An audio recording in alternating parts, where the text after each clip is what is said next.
काल माझ्या ओवीला तिच्या मैत्रिणीच्या बड्डे पार्टीला जायचं होतं आणि मी तिला आवरत होते आणि तिचं नेहमीसारखं सुरू होतं, मम्मा हा ड्रेस नको, तो ड्रेस नको, जीन्स नको, मला हे आवडत नाही. तयार होण्यापेक्षा ना खूप जास्त नाटकं चालू होती तिची.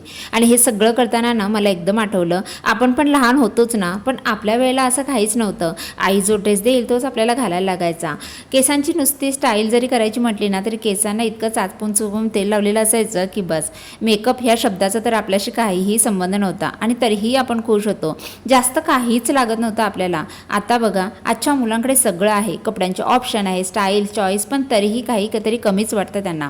खरं सांगायचं तर मुलंच नाही तर आपण मोठेही तसेच झालो आहे. आपल्याकडे आता सगळं आहे पण समाधान मात्र कमी झालं आहे.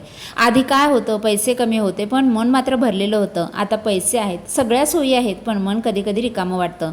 कदाचित आपल्याला आपल्या पिढीला कमी मिळालं, पण जे मिळालं त्यात आपण समाधान मानायला शिकलो. आणि आताच्या पिढीला ना सगळं मिळतंय पण आनंद कशात आहे हे त्यांना शोधावं लागतं. खरंच सुख मोठ्या गोष्टींमध्ये नसतं तर छोट्या छोट्या गोष्टींमध्ये असतं, जे आपण हळूहळू विसरत चाललोय.